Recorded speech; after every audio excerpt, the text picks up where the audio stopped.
Hello and welcome to How to Be Famous with Whitney Euland. I am Whitney Euland and welcome to my new apartment. Starting with some amazing life updates is that I did settle into a new apartment. My mom generously flew out and helped me move. We did all of it, packed, moved, unpacked, all of it in 72 hours, which was bananas.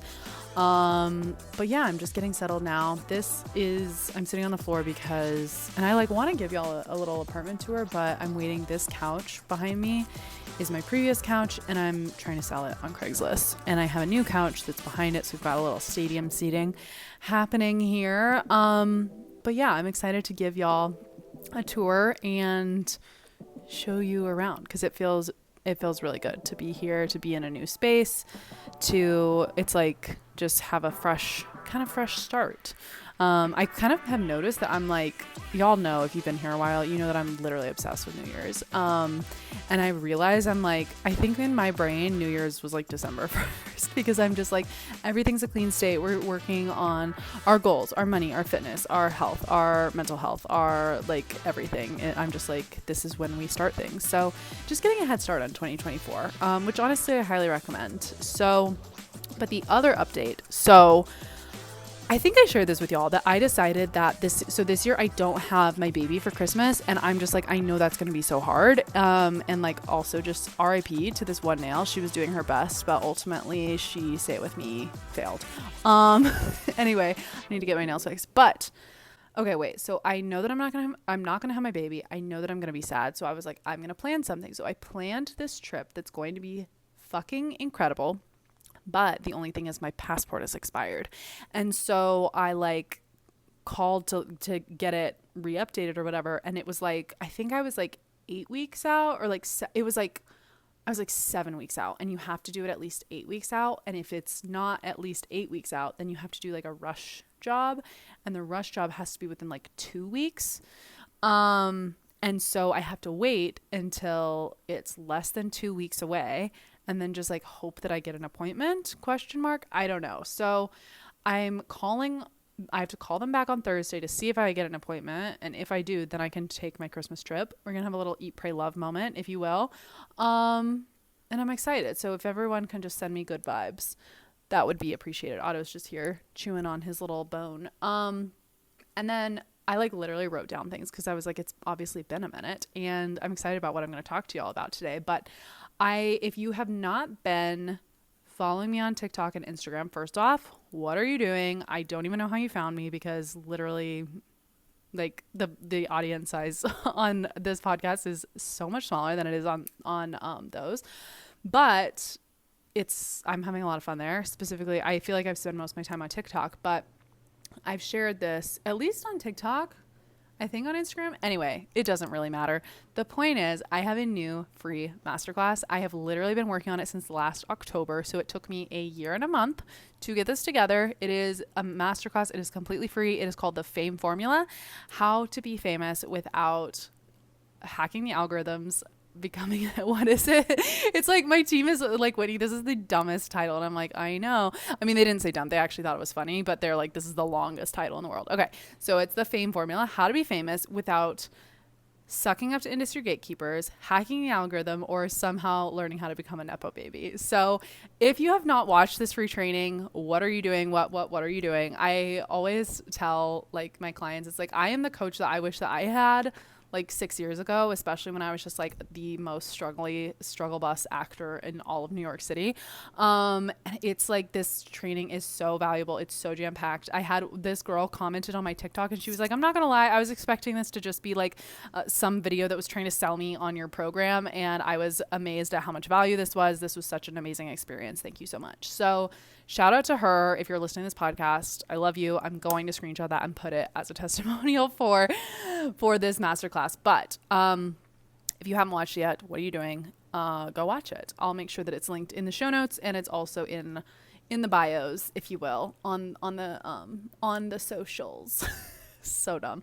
But I really wanted to talk about today a couple of things. Actually, I'm part of me is maybe this is 2 entire episodes. I don't really know here, but I noticed, so this is kind of part life update, part I don't know, coaching, advice, whatever this podcast is that y'all come here to listen to me ramble about how to be famous. But basically, so like I'm going to give you the context is that y'all have seen this probably, is that I'm like in the middle of a rebrand for my business, and it used to be called Abundant Artist Coaching. It is now it has changed. We have trademarked How to Be Famous.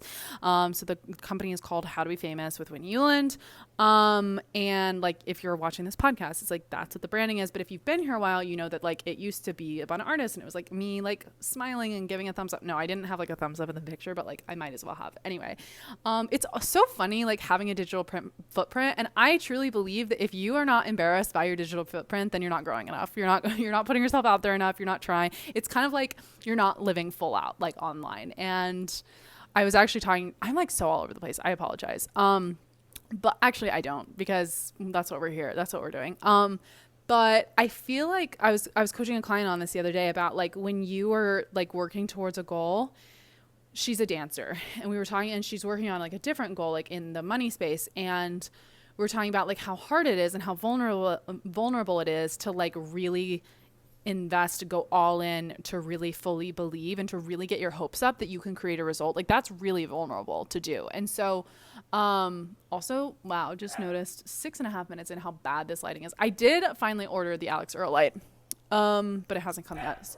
What was I saying? So we were talking about how like she's a dancer, so she knows this firsthand. But like if you are dancing and you're in an audition and they call it like marking, if you're not familiar. So marking is when it's basically just like half-assing it. And sometimes when you're like in a class, I mean, I would do this. I don't know, maybe like real dancers don't do this, but like if you're in a class to like save energy, then sometimes you do what's called like mark it, so that then you can like save the energy while you're learning it. So it's kind of like giving your brain a chance to learn it, but not fully using your body.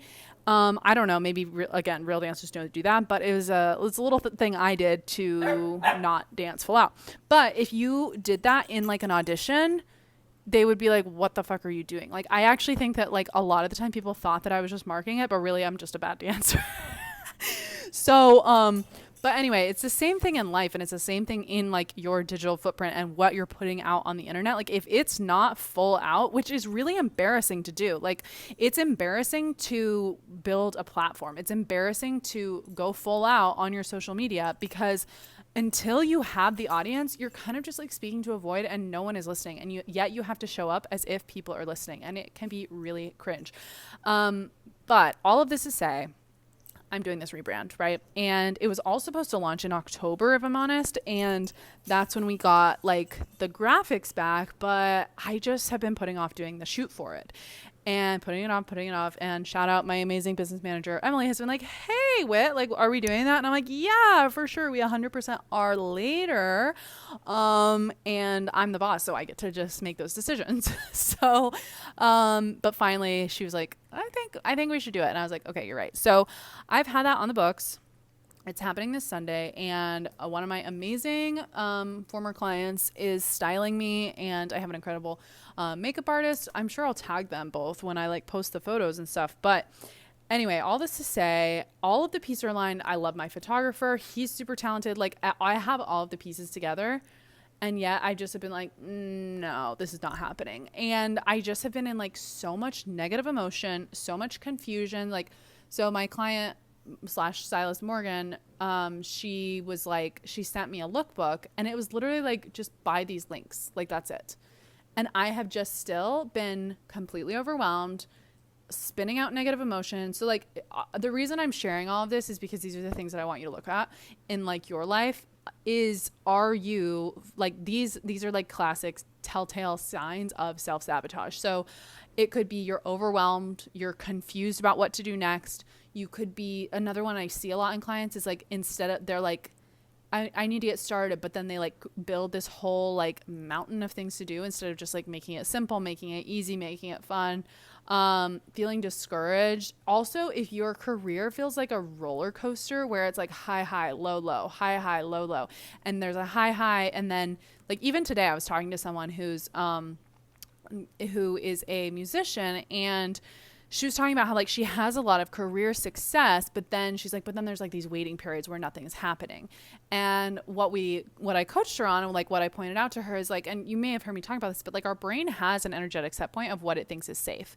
And it's kind of like a thermostat. So like with a thermostat, if it gets too hot, then the air is going to kick on. If it gets too cold, then the heat's going to kick on. The reason it does that is because it maintains energy and it saves energy, right? Like if you didn't have the thermostat on, it's like when you go on vacation, you come home, the apartment's like 89 degrees. It's going to take a lot of energy to get that back down to a comfortable temperature.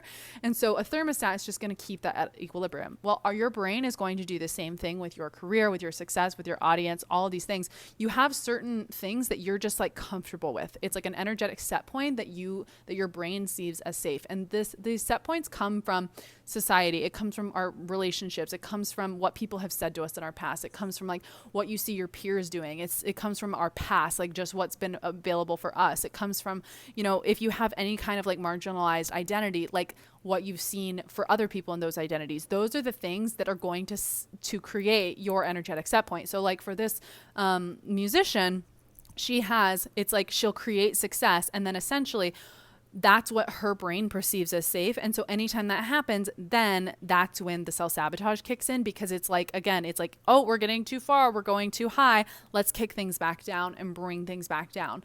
And so for her, that looked like getting discouraged, getting really like down. So I just want you to imagine though, how much more successful you would be if you didn't have these periods of overwhelm, of confusion, of thinking, I don't know what to do, of thinking this is never going to work out. Like, how long is your lag time when you are spinning out in these forms of self-sabotage? And I want you to imagine, like, what if you could shorten that down to like a day? What if you could shorten that down to like 2 days? What if it could even only be a week? Like, I remember there were times in my career, especially when I was starting out as an actor in New York, where it would be like months sometimes that I was just like spinning out. I've worked with clients who it's like they've come back after like year-long slumps, 2-year-long slumps, 3-year-long slumps, times they've tried to leave the industry or whatever. And that's just because your brain doesn't think that going bigger is safe. Okay. And so what I want to offer is like, that's what my brain was doing this week. And it wasn't until I like sat down and was like, what is my brain getting out of this? Like, I was like, what is happening? I'm in so much negative emotion. All of a sudden, everything feels terrible. Everything feels bad. And I realized I didn't want to do this shoot because I know that this shoot is an up level for me. I have some other things in my business that are up levels for me. They're going to require more visibility. And, again, you're on here, this, our brains are afraid of being seen by massive amounts of people. Our brains perceive that as being threatening because our brains don't comprehend what that looks like, right? Like when I had my first viral video, it was 1 million views on this video of me making fun of myself for how my Botox turned out.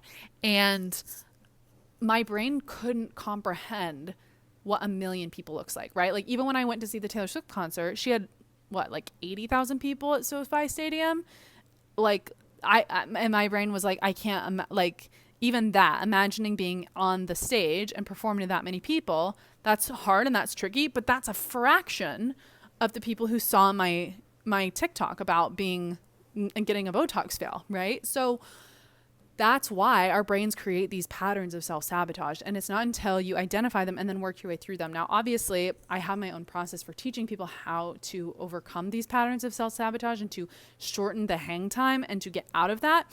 But essentially what it comes down to is identifying what that is. And this is like what I was telling the musician today, is that when you're trying to see your own forms of self-sabotage, it's kind of like trying to read the contents of a jar when you're already inside of the jar. Okay. So we can't always do that, right? Like, of course, like I'm a coach, I'm pretty trained. So it's like, I've been doing this since 2016 is when I started coaching. So I am pretty good at seeing it myself, and I have my own coach. Okay. I have actually multiple coaches. I'm like a coach junkie. I'm like the girl with all of the coaches all of the time because I genuinely just love it. I enjoy the process. I enjoy the community and I enjoy the relationships. And also it just makes my life so much better. but it also keeps me as a coach like really, really tuned in and keeps my tools sharp. And so with this, I was able to identify that I was afraid of this jump. I'm afraid of this because I do know that this is going to create a quantum leap. I have so many, even today, like me and my business manager, we were having a meeting about all of the projects that are coming down the pike next year. And I'm so fucking excited about them. And I'm so excited. And I know they're going to bring a lot of visibility for me and put me under a spotlight. And if you've been here, you know that like there have been times that I have been under a spotlight, and it like fame is just a magnifying glass. It's just going to amplify who you are. And the last time that I had a bunch of fucking eyeballs on me, it was when I was producing this project and NPR and Jimmy Fallon and Good Morning America, to name a few, were all interested in covering not only the project, but specifically me. And at that point, I had a lot of fear of being seen. And it was because I hadn't done this work of feeling safe being seen. And there also, to be completely honest, there were things I was not ready to share. I wasn't ready to come out that I'm bisexual. I wasn't ready to leave a religion that didn't serve me because I didn't want to upset my mom. Like there was a lot of the hard thing with this is a lot of it comes down to the interpersonal work and being able to create that soft place to land and set those boundaries with yourself.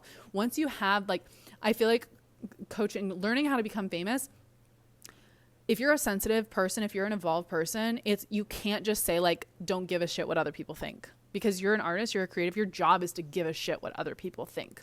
Okay. And so unless you're just someone who's like, I don't care, I'll just go viral by triggering people and upsetting people, and I literally don't give a shit. That's not me. I'm not built that way. None of my clients are either.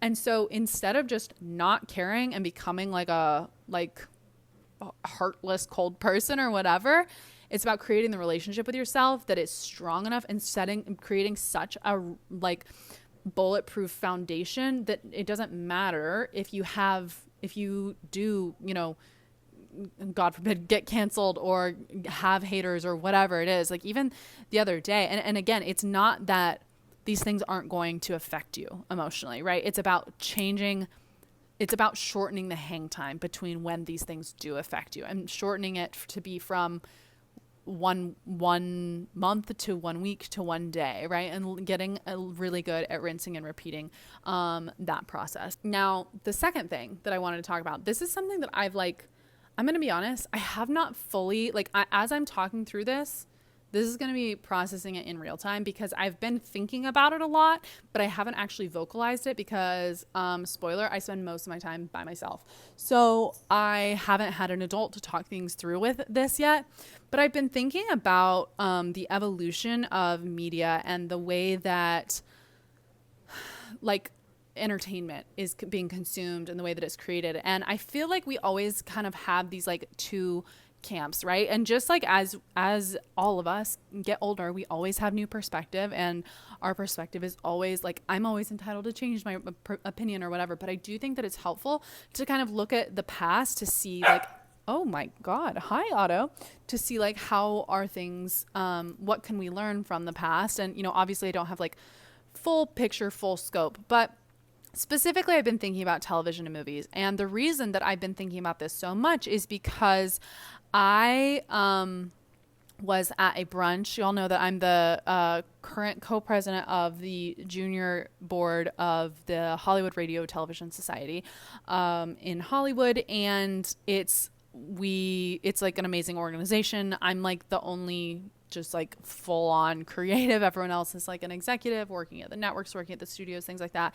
So it's really fun just kind of like having an ear to the ground, like on the pulse of what's happening in Hollywood. And it's been really interesting because they're all obviously so bought in on, and like they work for these like large media companies. They work for the people that are making television. They are making television, things like that. And it's super interesting just hearing, you know, obviously there were major changes happening this year with the strikes, both the writers and the actors strikes, but there's also just, you know, a lot of changes happening in terms of what's going on, dude. There's also just a lot of changes happening in terms of like behind the scenes. So like, for example, one of the major studios just sold off a large portion of their lot, because they literally can't afford it anymore. And, you know, obviously there's a huge conversation about executives and, you know, hoarding wealth and things like that. But I think for me, and where, you know, those are things that I can't really, like, other than voting as a union member, those are large systematic changes that I I don't have like a direct impact on, right? But I think that as creators, it can feel, and especially I feel like for my actors, for my writers, for people who work in these like big collaborative spaces, it can be really daunting and really intimidating and overwhelming when you feel like you're just kind of at the mercy of these big media corporations, right? And yet something that's been really interesting is that, you know, I talk about how fame is just a resource. It's just the resource of having people's attention and having people care about you.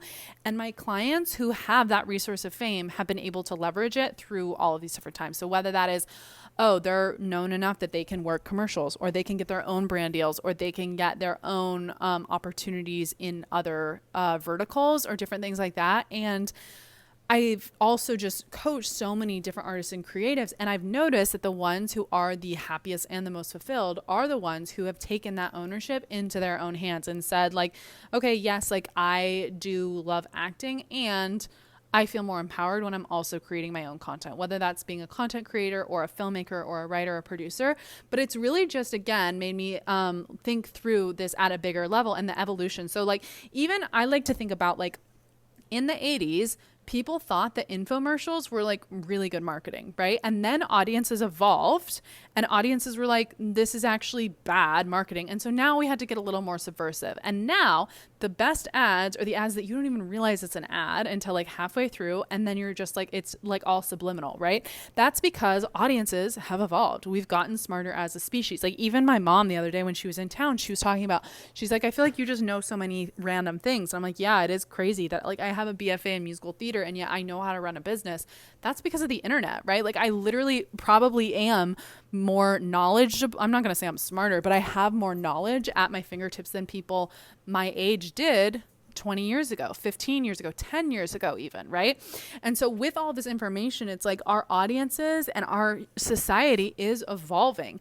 And so even if we think about like, I also had this moment where I was watching this documentary and it was this woman they were interviewing, and she was so interesting that I was like, you couldn't write a character this interesting. And if you did, it would seem so fake and so forced. And I was like, just thinking about how, you know, a lot of people in like, especially younger generations, they're turning to TikTok, they're turning to YouTube over turning to, you know, created like curated media and written media. And I think that a lot of the time our generation and younger generations get a bad rap for having a short attention span. And while I'm sure that that is true, I think that that's a little bit more of like a learning curve towards a greater evolution. And I don't think that that's going anywhere. And I would argue that instead of thinking it as like, oh, our generation has a short attention span, it's like, no, they kind of just see through bullshit. Like, and looking at like, and this is my prediction that within, and I'm not going to say this actually is really going to affect, if you're listening to this podcast and you are an actor, don't worry, I'm not saying like acting is over for you or anything like that. I think that this is going to take a while, but even if we were to look at like theater used to be something that was like made by the people and for the people. And it was like people like, and I'm talking like Shakespeare days, right? Where it's like the low classes making it. And then it became something that like kind of became reserved for like, you know, now it's like kind of like you look at like Hamilton tickets are $600 or whatever, right? It's something that, and even like to get into a good training program, a lot of times you're paying, like some people pay like hundreds of thousands of dollars to go to college to then work these jobs that are inconsistent or whatever. And that can only be paid for by patrons with a lot of money. So it's kind of created this like wealth divide. And so then we evolve, right? And if you think about like there was a time that like movies came and people were probably like, oh no, this is gonna, whatever the fuck they were saying, destroy, or like, can you imagine having a television in the home? And it's like, yeah, now we can. And then it got, you know, we moved from film to digital, and in the barrier to entry just keeps getting lower and lower and lower. And once that happens, that's when a new genre, a new medium replaces the former medium. So just like how theater, and obviously I have clients working on Broadway. It's not like it's completely disappeared, but it's not as accessible, and and now we're at a point too, like if you look at commercial theater, there's theater that is like, there's like independent theater that's happening in like the shitty parts of Brooklyn. That was a theater that I was getting cast in when I was especially first moving to New York. And then there's commercial theater, which is for the most part like jukebox, and it's very rarely do people really want to take a chance on it. Now we look at movies and it's kind of the same fucking thing, right? There's indie stuff that people are pulling together. I've done that myself and wrote, directed, and starred in my own feature film. And then there's the big box office success things, the Barbies, the Marvel, all of those things, the Spider-Man, right? Is that Marvel? I don't know. But anyway, all of this to say, and then also while we're seeing this, is that the movie industry, and especially, you know, because of COVID, but it's like, it's becoming something that is not fully accessible to participate in the way that it used to be. And so it's creating this like wealth disparity. And that's also where we're seeing a lot of, you know, the people who rise to fame in acting, a lot of the times are Nepo babies, very similar with Broadway, right? Having the access to that at those young ages. And now though, what I want to offer is that thanks to the internet, the bar to creation is like on the floor. You can make your own content and you can have a voice. And when you really get down to like, especially my actors who are also creating content, they really are able to, like, what they love about it is they're able to be creative and have a voice. The things that they always wanted to do with acting. They're able to play the roles that they've always wanted to play. They're able to be the characters that they've always wanted to be. And just like how, like, I don't think that, like, I think it's like there was, and again, obviously there was a learning curve, because there was a time that people were thinking that, you know, oh, having a big following, that's going to make you get more roles as an actor. I would argue that skipping out on building your own community and building your own following, that's just like pretending like the internet is not going to continue. Or that's like the equivalent of being like thinking that it's a bad idea or it's irrelevant for people to have a home in their TV. Like, that's just where we're fucking going. And if you want, and also this is an amazing thing because it gives so much weight to creativity and to creative expression. And also, if you think about like a movie or a television show, I don't know if you know this, but television is like, it's all run by the networks. And that's why there was like, sorry, this is clearly a soapbox. This is like combining all of the things that I care about in one place. But it's like network television, especially, it all has to be approved by advertisers. Like, that's like, it's this whole thing. There's literally a bid that happens every single year. I'm like completely blanking right now on the week that it's called, but there's this literal week where people bid on television shows, and the networks bid on it based on what ads they're going to be able to place in front of that television show. That is what's driving your content that you see. And so that's why there was a huge boom when like Netflix started, because it was like, oh, now we don't have to pay for ads because people are paying for streaming. Well, in case you didn't know this, Netflix is not doing so hot right now, and that's why they're paying for ads, right? It's all moving back to, sorry, drop the phone.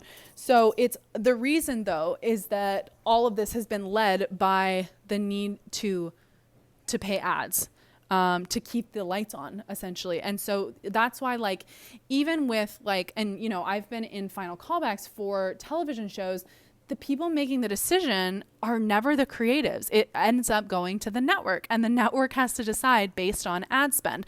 So with this, the rise of the internet is just lending more weight to creativity, but it's also really leveling the playing fields in terms of who can have a voice. And yes, there obviously are, like, I know that there have been like systemic issues in terms of like, I can't speak to this obviously myself, but I know, you know, clients have said that it's an issue to get seen or favored by the algorithm unless you're like a basic white person or things like that. But I do think that the internet has the potential of being a great equalizer. And if you are someone who has struggled to get past industry gatekeepers, the internet is an opportunity for you to build an asset where people care about you. I think that there are, like, one of my favorite examples of this, I'm actually blanking on her name right now, which is embarrassing. But there's this woman who I follow on TikTok. Her first name is Amber, and I feel embarrassed because my one of my best friends and my college roommates is in the show with her, which is Back to the Future, and on Broadway. Now, Amber is someone who, just from like peripherally watching her career, she has been building a following. I remember I found her during the pandemic, and now I like know for a fact that there are Gen Z audiences who will get their parents to pay money to go see these Broadway shows to see her. And she is an ensemble performer. That's fucking amazing. That is the power of social media, is to build an asset where people care about you. Some of my other Broadway clients are now doing the same thing, because again, it's, and again, I'm not trying to be all doomsday about this. I do think it's going to be a while before television completely disappears, or even though I do think that the story, like, here's the thing. Also, just as a television writer, if I want to tell a story, do you know how long that fucking takes me to get all of the approval, to write the story, to make it, like, all of these things? I can tell the same fucking story in 30 seconds on TikTok, right? Like, as a creator, it's so much more empowering. And that's why I also think the audiences and why younger generations are resonating with it is because, again, television is starting to feel like an 80s infomercial. So the solution to this, and again, not trying to be doomsday, but I think if you have been someone, like I like to talk about this on TikTok, where I think we think of traditional avenues of fame as being kind of like the more like generational wealth, right? Where it's like, yeah, of course, it's sexy. Everyone wants to be born into money. Everyone wants to have these like traditional avenues of fame, 100%. Like, that is sexier than new money, arguably. And yet, money's just money, right? If you know how, like, I don't think people necessarily realize it is a skill. It is literally just a skill. The same as riding a bike, to be able to make viral content. That is a skill. That is the skill that I teach people. And it is the skill that you can develop if you know how to have the it factor. That is the only thing that is going to be a lasting skill for you. No matter how, like, maybe my forecasting is completely off base and I have no idea what the fuck I'm talking about. And maybe television is about to have yet another golden age. We don't really know, but what I do know is that no matter what happens in any industry, in any vertical, if you have the it factor, you're good, baby. Like, one of my clients right now, Broadway performer, and has the it factor, and we've been translating it into a following on the internet so that then she can leverage that to get, you know, better roles, to get more opportunities, to be in the front and center when she is in Broadway shows, you know, different things like that. And because she already has the it factor, it's a really easy transition. She's honestly been like the easiest client for me to work with because she knows how to turn that on. And so then it just becomes a matter of flipping a few switches and coming up with a few hashtags, right? Doing just a few little things. So this is an invaluable skill. And if you are a performer, then it is the only skill that you really need to have in order to create. And I know this episode is specifically, I guess, more for performers, but it really does lend across all verticals, is being able to build a following that is obsessed with you. Now, the reason that I'm sharing this today is because it was on my mind. I'm just like playing tug of war with the dog in case you have been wondering what I'm doing over here. But the other reason is because I have just a couple of spots left in the How to Be Famous TikTok Mastermind. So this is going to be a 6-week intensive. We're starting on December 11th, 2023. If you're listening to this, it is in real time. If you are late, then just stay tuned. You can also email us or DM me at Whitney Euland, and we will put you on the wait list for the next round of it. But this is where I'm going to teach you how to build a cult-like following and how to build that asset where people are obsessed with you. So that whether it's on TikTok or if you want to end up leveraging that and creating something on another platform, you will be able to. Because here's the thing, even like I was thinking about this the other day, even my life as a single mom who's a queer person, who's living in LA, who has her own business, who is going through divorce, who is raised in Mormonism, like, I am inherently more interesting than any character that can be written. And content and interesting stories and interesting characters, that is what people fucking care about. So by learning how to bring you to the forefront of your content, then that is what's going to make you an invaluable asset, so that it doesn't matter which platform goes down. It doesn't matter which, medium goes down. It doesn't matter. But it doesn't matter what, what happens with the trends, with the strikes, with things like that. You are always going to be an invaluable asset. So again, I invite you, if you are interested in building this asset, to join our super small, intimate group. We're starting next Tuesday, which is December 11th. We have payment plans available, but head to the link in my bio, and I would love to have you. So thank you so much for listening, and let me know if you have thoughts. What are your thoughts about my soapbox? Does it resonate with you? And if you're interested in building a cult-like following that is obsessed with you, I would love to have you. All right, I'll talk to you later. Bye.